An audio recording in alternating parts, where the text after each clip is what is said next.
Good evening, Wayne. Nice with that. Commiserations about that. How disappointing is it? I'm here to hopefully end the championship with a grand slam, if not a championship. But it wasn't to be. It came down to the last play of the game, so that was obviously very disappointing for the players and everybody concerned from our end. But obviously a pretty exciting game for those watching, no doubt.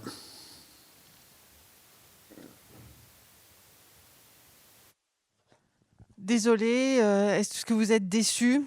Évidemment, on jouait le Grand Chelem, mais bon, ça n'était pas acquis jusqu'à la fin.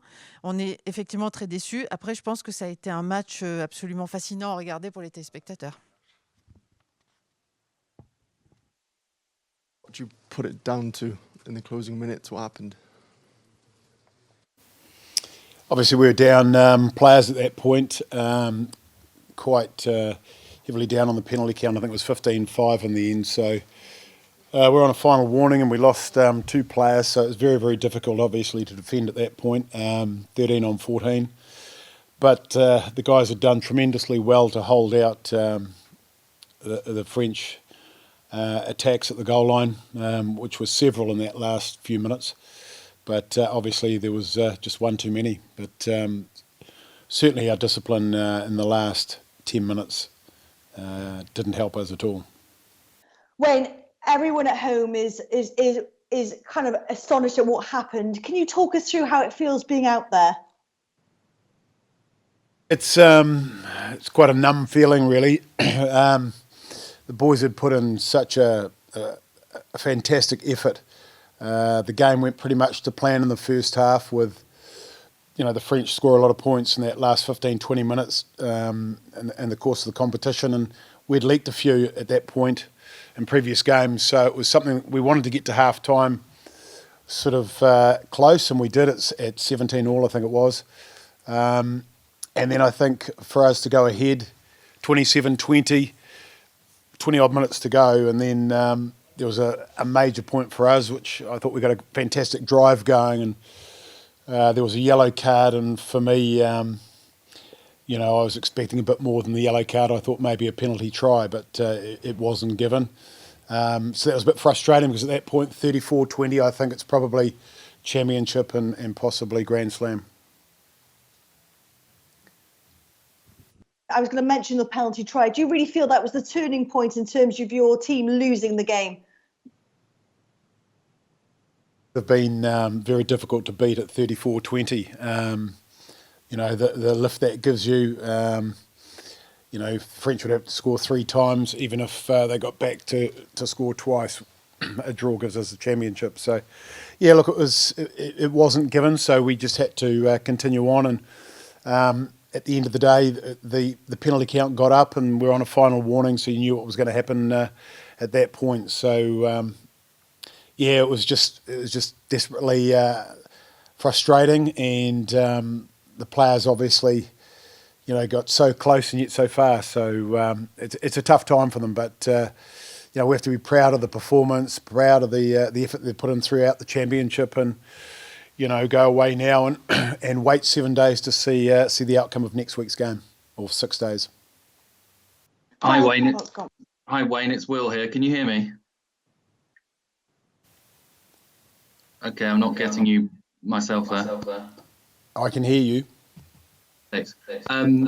Fabien Galtier's just done his press conference and made a quite extraordinary allegation that he essentially said that the Welsh players' reaction got Paul Willemse sent off.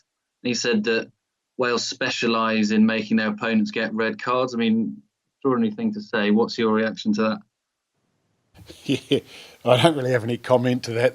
The match officials are running the game, and they have plenty of replays. And as you probably saw, it went on for some time, and they went through a process, and that's what the officials are there to do.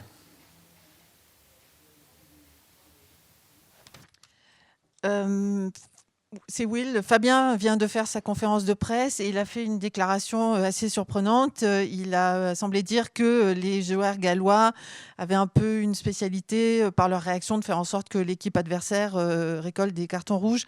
Yeah, very frustrating. We were sitting there urging the team on in the last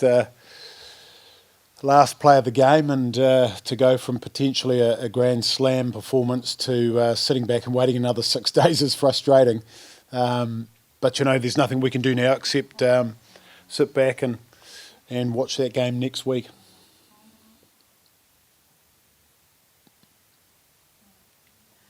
Hi Wayne, can you hear me? Yeah, good. You mentioned the incident you thought might have been a penalty try. The decision making after you were given just the penalty, did that come from the box? It looked like one of the water carriers was trying to get a message on, and if so, did you give any thought to putting it in the corner and trying to kill the game yourselves? Oh look, we've got a very experienced captain, and we looked at the options open to us there. A scrum was an option, definitely, but we're quite comfortable with the 3 points at the time. We backed the decision of those on the field because they've got a feel for the game, obviously. And there's still plenty of time left in the game for us to build on that 10-point lead. So you don't scoff at 3 points with the 10-point lead. So, look, we're certainly not looking at that as a major incident in the game. It was more about the lack of the 7 points, which we would have preferred. One more from myself, Wayne. Can you just explain the decision making around replacing Dan Biggar on 67 minutes? Was he carrying a knock or was that tactical? He had some cramp in a calf just prior to that, and at that point we felt like we needed some fresh legs. We were defending quite hard, and we made multiple subs around that time. Hi Wayne, can I ask another one if that's okay? Yep. Apologies if you were asked this at the beginning, but can you just describe your emotions in that final extraordinary passage? I imagine heartbreak. Yeah, it was. It was quite chaotic. You had the French management, obviously very vocal, and rightly so, because they were cheering their team on and wishing them on, and we were very vocal in terms of probably hoping for a big hit and a turnover. Look, it just had everything in that last 10 minutes, So, yeah, we'll probably go away and reflect on it and look back, and it was probably a hell of a game, but it was a frustrating last passage, certainly. France, to win the title, they need to get a bonus point next week and beat Scotland by at least 20 points. How do you rate their chances of doing that? I hope they don't. Look, it's a tough one, isn't it? Look, it's a very, very good French side, as you saw today when we got to a position in the game where I felt we should have kicked on, but look, they just kept coming and kept coming. There are a lot of big men. They come hard onto the ball. They put us under a lot of pressure, and especially at home, obviously they're a quality side, and it's going to be a tough ask for Scotland to come here and win the game. But look, we'll be watching eagerly, and we'll just wait and see what happens.